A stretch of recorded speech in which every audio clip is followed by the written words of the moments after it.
إله إلا الله محمد رسول الله لا إله إلا الله محمد رسول الله. بسم الله الرحمن الرحيم. أيها الإخوة والأخوات، السلام عليكم ورحمة الله وبركاته. أهلا وسهلا. خوش آمدید به برنامه نوی قصه پیامبران. در برنامه گذشته درباره نبی خدا آدم علیه السلام سخن گفتیم. اولین بشری که خداوند آفرید، ملائک او را سجده کردند و اولین نبی بود در روی زمین. بعد از سر آدم علیه السلام مردم در یکتاپرستی زندگی می‌کردند. عصرهای دراز تنها الله ذوالجلال را عبادت می‌کردند. آدم علیه السلام بعد از خود شیث علیه السلام را وصیت کرده بود. مردم مدام در توحید و یکتاپرستی بودند و خداوند به آنها نبی با نام ادریس علیه السلام فرستاد. اما ادریس نبی بود، نه اینکه رسول، و به دین نو آمده بود و مردم مدام در توحید و یکتاپرستی زندگی میکردند. لیکن آمده بود آنها را نصیحت کند و به کارهای خیر تشویقشان کند و از کارهای بد بازشان دارد. ادریس نبی از انبیای خدای ذوالجلال بود. در دعوت به سوی خدا بسیار کوشش میکرد. حتی در روی زمین کسی نمانده بود مگر اینکه او را دعوت نکرده باشد، امر معروف و نهی از منکرشان نکرده باشد. روزی خداوند به او وحی فرستاد اینکه ای ادریس، روزی نیست که بر تو نوشته نشود پاداش هر آنکه عمل خیر میکند در روی زمین. هر شخصی که در روی زمین هست، برای چی؟ زیرا هر که کسی را به کار خیر راهنمایی کند با او ثواب عمل کننده را می نویسند. و ادریس همه را به سوی خداوند دعوت کرده بود، نصیحت میکرد و پندشان میداد. هر که عمل خیر میکرد در نامه اعمال ادریس نیز نوشته میشد. ادریس از این شاد بود.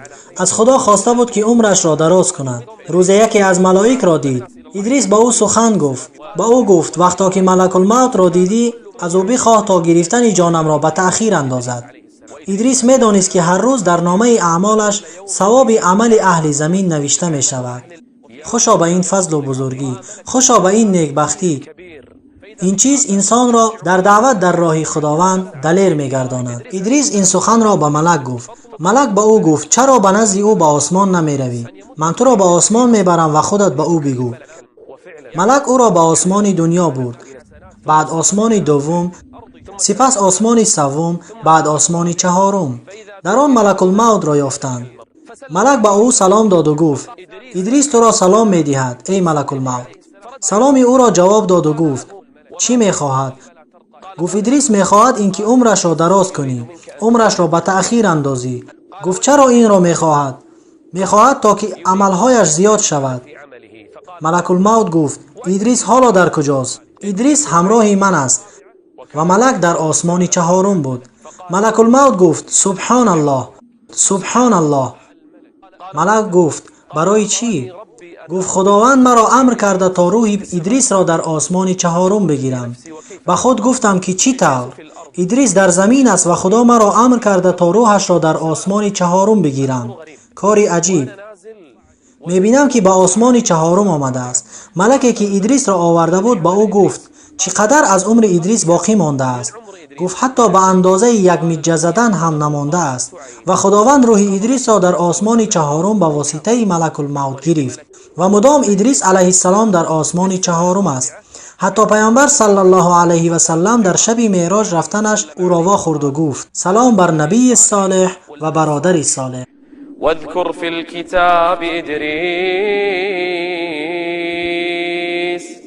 إنه كان صديقا نبيا ورفعناه مكانا عليا. این نبی خدا در آسمان چهارم میرانیده شده و آنجا گورانیده شده است و مردم مدام در توحید و یکتاپرستی خدای ذوالجلال بودند. جل وعلا. قصص نور قصص، قصص نور قصص، حكمة وصبر. مردم مدتی درازی در توحید بودند. از وفات آدم علیه السلام 10 عصر گذشته بود. یک عصر آنها به مثل عصر مایان 100 سال نبود، شاید 1000 سال بود. مردم سالیانی دراز بر توحید بودند تا آن دم که آمد روزی که شیاطین مقصد خود را در روی زمین برقرار کردند. در روی زمین مردان صالحی بودند که خدا را عبادت می‌کردند. وعد سوا، یغوث، یعوق و نصر. این 5 مرد صالح که خدا را عبادت میکردند و قومشان آنها را دوست می‌داشت. وقتی که الله ذوالجلال این 5 مرد صالح را میرانید، شیاطین به نزد قوم‌های آنها آمدند، به آنها گفتند اگر شما صورت آنها را بکشید و بت آنها را بسازید، خدا را به یادتان می‌آورد، به عبادت خدا تشویقتان می‌کند.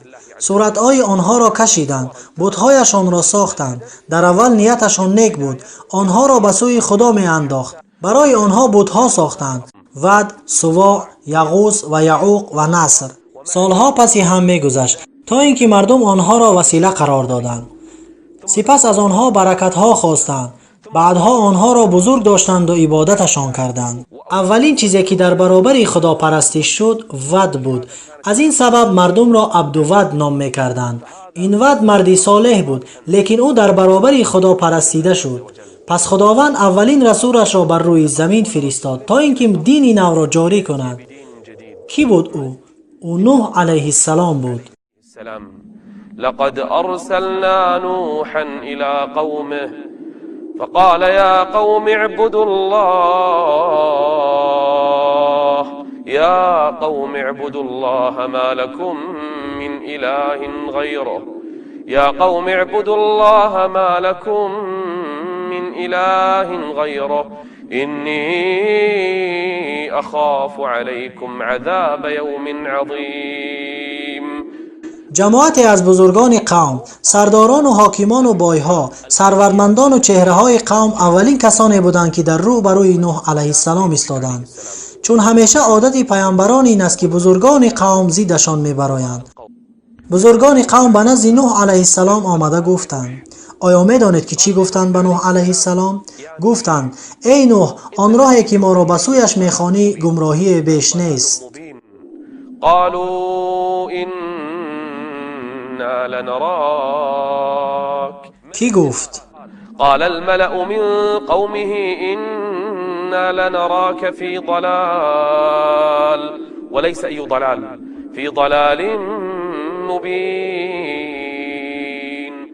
پس نوح علیه السلام به آنها جواب داد: عجیبی را نگرید، کسی که به یکتاپرستی و عبادت الله ذوالجلال دعوت میکند این گمراهی بوده است، اما کسی که بت‌ها و صنم‌ها را عبادت میکند و به خداوند شریک می‌آورد این از اهل فهم و عقل بوده است، اما کسی که عبادت خدا را میکند گمراه بوده است. چگونه نوح علیه السلام به آنها جواب داد؟ زیرا او نبی است، او میداند که چگونه به سوی خدا دعوت کند، نه حقارت میکرد و نه دشنام میداد. او گفت: قال يا قوم ليس بي ضلالة قال يا قوم ليس بي ضلالة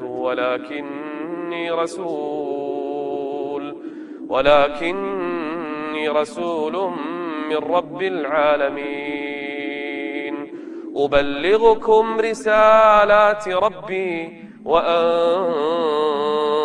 لكم وأعلم من الله ما لا تعلمون. این جماعت بار دیگر او را رد کردند. چی گفتند با او؟ کی ایمان آورد به نوح علیه السلام؟ به نوح علیه السلام تنها فقیران ایمان آوردند، مسکینان و ضعیفان، لیکن آنها عاقل‌تر از آن جمع بودند، ایمان آوردند به نوح علیه السلام. آن گروه به نوح علیه السلام رد کرده گفتند: قالوا يا نوح ما نراك إلا بشرا مثلنا وما نراك اتبعك إلا الذين هم أراذلنا بادي الرأي وما نرى لكم علينا من فضل بل نظنكم كاذبين. کیستند آنها در گرد و اطرافت ای نوح؟ مسکینان و ضعیفان و فقیران. مایان با آنها هیچ داد و گرفته نداریم، با آنها نمی نشینیم، آنها به تو ایمان آوردند، اما ما بزرگان قوم، بایها و ثروتمندان به تو ایمان نمی آوریم. تنها مسکینان و بادیه نشینان به تو ایمان آوردند. هیچ بزرگی در شما نمی بینیم، بلکه شما دروغگویانید. پس نوح علیه السلام به آنها جواب داد: حجتش را بینید. شوف الحجة. قال يا قوم أرأيتم إن كنت على بينة من ربي وآتاني رحمة من عنده فعميت عليكم أنلزمكموها ما شما را مجبور نمی کنیم. دین ما مجبوری نیست. مجبور نمی کنیم شما را به این دین. اگر خواهید ایمان آورید، اگر نخواهید ایمان نآورید. أنلزمكموها وأنتم لها كارهون. مدام سرکشی میکردند، مدام اصرار میکردند و میگفتند چی میخواهی؟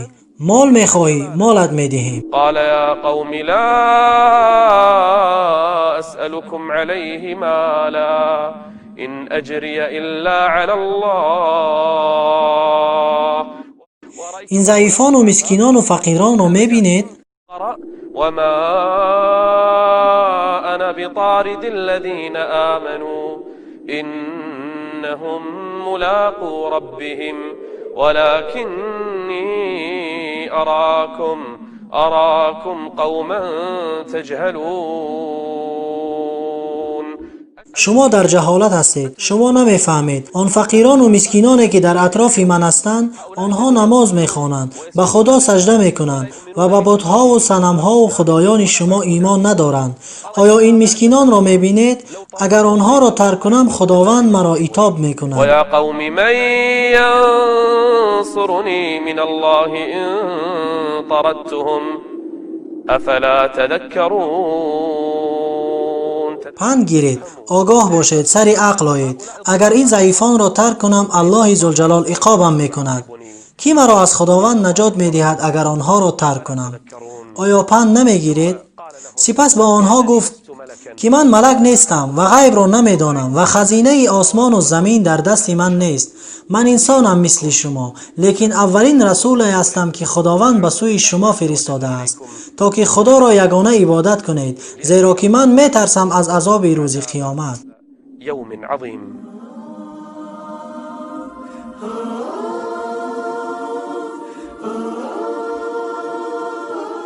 نوح علیه السلام در بین قومش 950 سال زندگی کرد. 950 سال مردم را به سوی عبادت الله ذوالجلال دعوت کرد. به عبادت خدای یگانه امرشان میکرد و از عبادت بت‌ها بازشان می‌داشت. آیا در یک هفته یک بار دعوتشان میکرد؟ آیا در یک روز یک ساعت دعوتشان میکرد؟ هرگز. 950 سال شب و روز آنها را دعوت میکرد. قال رب إني دعوت قومي ليلا ونهارا. با وجود این همه فلم يزدهم دعائي إلا فرارا. هرگاه که دعوتشان میکرد از او میگریختند، بلکه هنگام دعوت گوشهایشان را با انگشتانشان محکم میکردند. تصور کنید، آنها را به سوی خداوند دعوت میکنند، گوشهایشان را محکم میکنند، بلکه بدتر از این لباسهایشان را در سر میکشند تا که نوح علیه السلام را نبینند. وإني كلما دعوتهم لتغفر لهم جعلوا أصابعهم في آذانهم واستغشوا ثيابهم وأصروا واستكبروا استكبارا.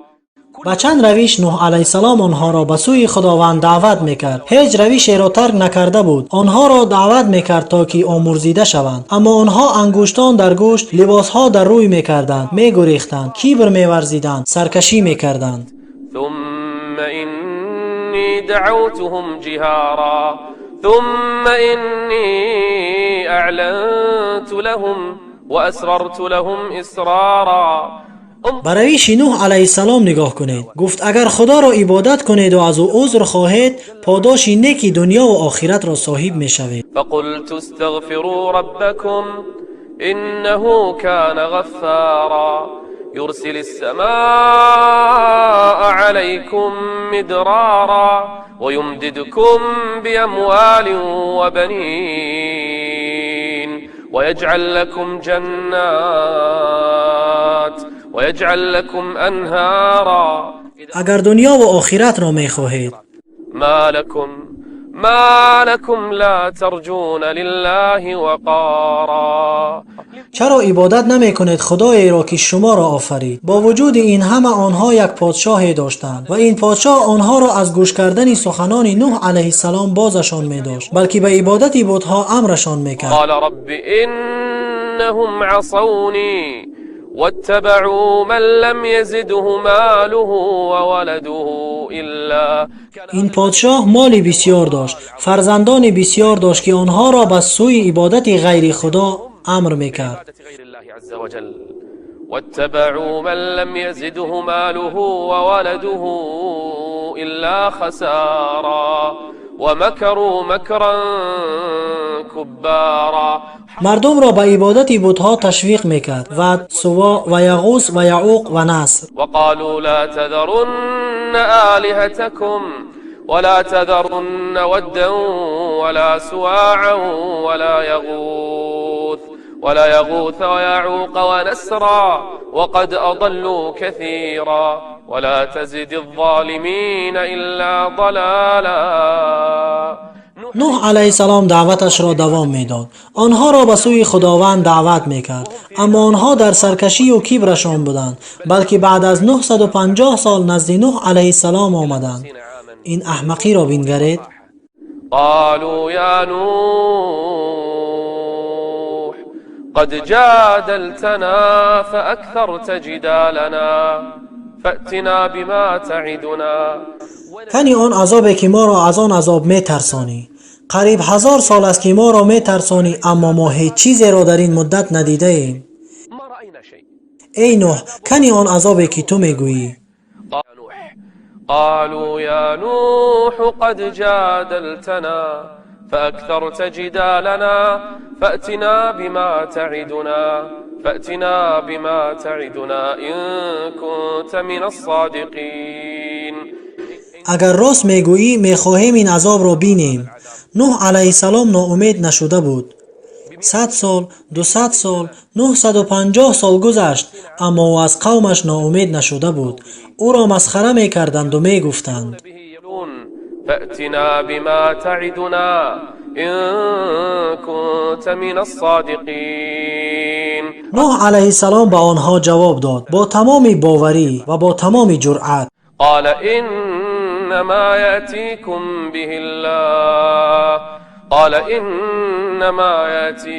به الله إن شاء وما أنتم بمعجزين.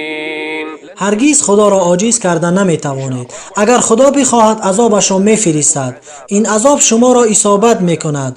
عاجز کردن نمیتوانید و در مقابل عذاب او ایستادن نمیتوانید. با این وجود زوجه‌اش با او ایمان نآورد. پسری که از جگرگوشه اش است با او ایمان نآورد. به نوح علیه السلام ایمان نآوردند مگر اندکی از قومش. بعد از 950,000 سال دعوت کردنش در راه خدا، حتی نزدیکان خودش با او ایمان نآوردند. زنش با او ایمان نآورد. زن نوح علیه السلام نزدیکترین مردم به او. من قومه قصص نور قصص قصص نور قصص حكمة وصبر. بعد از 950,000 سال دعوت کردنش در راه خدا، حتی نزدیکان خودش با او ایمان نآوردند. زنش با او ایمان نآورد. زن نوح علیه السلام نزدیکترین مردم به او. وضرب الله مثلا للذين كفروا امرأة نوح. خداوند مثال میزند که حتی زنی پیامبر با او ایمان نآورد. یکی از فرزندانش با او ایمان نآورد، بلکه کمی از مردم با او ایمان آوردند. اکثرشان ضعیفان و مسکینان بودند. خداوند به نوح علیه السلام وحی فرستاد، این که دری توبه بسته شد. و اوحی الی نوح انه لن يؤمن من قومك إلا من قد آمن فلا تبتئس بما كانوا يفعلون. دری توبه بسته شده است. بعد از این کسی به تو ایمان نمی آرد. حتی زنت، حتی فرزندت، حتی نزدیکانت به تو ایمان نمی آرند. در این هنگام نوح علیه السلام خدا را دعا کرد. قال رب لا تذر على الأرض من الكافرين ديارا. این رحمت بر آنها بود. اگر خداوند آنها را میگذاشت کفرشان زیاد میشد و عذابشان زیادتر میشد. اگر تولد میکردند غیر کافر و فاجر چیز تولد نمیکردند. إنك إن تذرهم يضلوا عبادك ولا يلدوا إلا فاجرا كفارا. نوح علیه السلام دعا کرد تا خداوند قومش را هلاک کند. هنگامی که دعا کرد خداوند به او وحی فرستاد که ای نوح یک کشتی بساز، آن را در صحرا بساز. کشتی در صحرا؟ گفت آره در صحرا عذاب می آید، لیکن اول کشتی را بساز. اصلا کشتی در صحرا چی لازم؟ چی خیل کشتی بسازم در صحرا؟ از کجا چوب گیرم؟ صحرایی که در آن درخت نیست، چوب نیست، درخت نیست، نه دیگر مصالح، چی طور کشتی بسازم؟ واصنع الفلك بأعيننا ووحينا. این فرمان خداست. خداوند چگونه ساختنش را یادت می‌دهد. واصنع الفلك بأعيننا ووحينا ولا تخاطبني في الذين ظلموا إنهم مغرقون. فرمان خدا برای توست اینکه کشتی سازی، ساختنش را شروع کن اگرچه در صحرا باشد. این فرمان خداست. میبینی که چی رخ میدهد ای نوح؟ آیا نوح علیه السلام در صحرا کشتی میسازد؟ بلکه چگونه آن را میسازد حال آن که در آن درخت نیست؟ کی ساختن کشتی را با او نشان میدهد و چی کار میکند وقتی که کشتی را میسازد؟ آیا توقع دارد که قومش میگذارند که او کشتی بسازد؟ آیا مردم میماند که او در صحرا کشتی بسازد؟ بسیار کار عجیب. با پیامبری که دعوت میکرد به سوی خدا ترک دعوت کند و به ساختن کشتی مشغول شود، قومش با او چی میگویند؟ موقع پسرش با او چیست؟ چی رخ میدهد با قوم نوح؟ چگونه عذاب خدا با او نازل میشود؟ این همه را در برنامه آینده خواهید فهمید ان شاء الله. استودعكم الله والسلام عليكم ورحمة الله وبركاته. قصص نور قصص